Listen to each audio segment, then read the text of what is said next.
कर्पूरी ठाकुर जी को भारत रत्न देने का ऐलान किया गया, किस तरह से देखते हैं, क्या कुछ कहना चाहिए? ये इतना बड़ा फैसला और इतना न्यायपूर्ण फैसला है।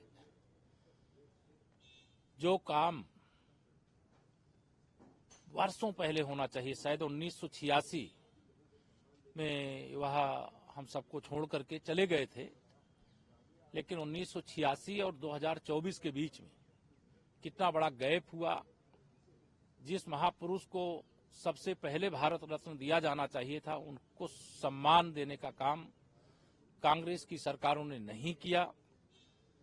भारतीय जनता पार्टी की माननीय नरेंद्र मोदी जी के नेतृत्व में जो सरकार है, वह जो फैसले लेती है, जो सम्मान देती है, वो सम्मान को देख करके, वह फैसले को देख करके नतमस्तक होता हूं। मैं प्रधानमंत्री मोदी जी का धन्यवाद करता हूं, क्योंकि जननायक कर्पूरी ठाकुर जी, जिनकी शताब्दी वर्ष है आज 24 जनवरी को, और आज उत्तर प्रदेश दिवस भी है।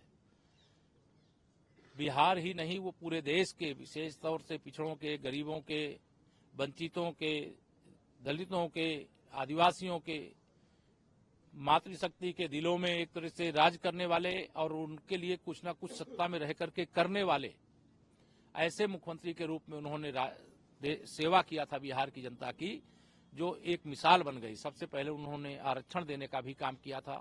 मैं इस फैसले का हार्दिक स्वागत करता हूं और उनको मानने वाले, उनको चाहने वाले करोड़ों करोड़ लोगों को बधाई देता हूं। और यह फैसला मैं गर्व से कह सकता हूं कि देश के प्रधानमंत्री माननीय नरेंद्र मोदी जी ही ले सकते हैं, और यह फैसला बहुत ही शानदार है, बहुत ही अभिनंदनीय है, बहुत प्रशंसनीय है। मैं गदगद हूं।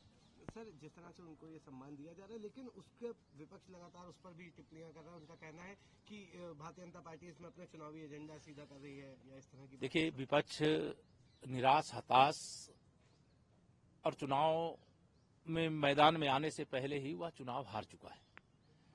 अगर जननायक कर्पूरी ठाकुर जी को भारत रत्न देने का काम किया गया, तो विपक्ष को इसका स्वागत करना चाहिए।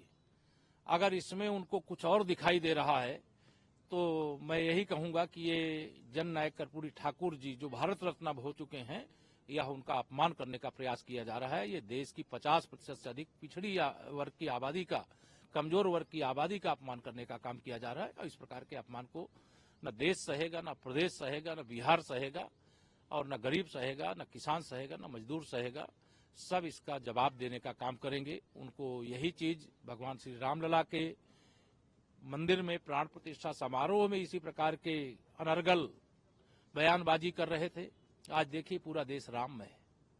आज जननायक कर्पूरी ठाकुर जी को भारत रत्न दिया गया, अगर इस पर वो सवाल उठा रहे हैं, तो मैं समझता हूं कि उनकी बुद्धि मारी गई है। जाको प्रभु दारुण दुख दीना, ताकि मति पहले हर लीना। सर, जिस तरह से प्राण प्रतिष्ठा का बड़ा कार्यक्रम हुआ, पूरा देश राममय हो गया, हर तरफ इस चीज का जश्न मनाया जा रहा है, लेकिन लगातार श्रद्धालुओं की भीड़ भी काफी ज्यादा वहां पहुंच रही है। उसको लेकर के क्या कुछ? यह दिखाई दे रहा है कि राम भक्ति मतलब गरीब की कुटिया में भी है, और बड़े बड़े चाहे उद्योग घराने उनके महलों में भी है, और लोगों को बेसब्री से इंतजार था कि रामलला कब अपने जन्म स्थान पर आएं और कब हम दर्शन करें। बहुत बड़ी भीड़ आ रही है, लेकिन मैं आप सबके माध्यम से यही अपील करता हूं कि आना सबको है, रामलला सबके हैं और सब दर्शन करने के लिए आ सकते हैं। लेकिन जो बहुत तेजी से भीड़ आ रही है, तो अयोध्या धाम में अभी जगह उतनी नहीं है जितनी संख्या में आ रहे हैं, इसलिए लोगों से अपील है थोड़ा रुक करके जाएं। लेकिन कल भी भारी भीड़, 5 लाख से अधिक लोगों ने दर्शन किया है। आज भी भारी भीड़ अयोध्या धाम में दिखाई दे रही है। सुरक्षा व्यवस्था के पुख्ता प्रबंध किए गए हैं, लेकिन फिर भी राम भक्तों से मैं अपील करता हूं, आवे सब लोग, लेकिन थोड़ा ठहर करके। सर, आखिरी सवाल है, जिस तरह से पूरा देश राममय हो गया, स्वामी प्रसाद मौर्य जैसे लोग अभी भी लगातार वही अपने बयानबाजी कर रहे हैं कि देखिए, चुनावी एजेंडा है या बेरोजगारी से दिमाग हटाने के लिए सब। ये सपा बहादुर श्री अखिलेश यादव जी की रामद्रोही जो नीति है, उसका परिणाम है।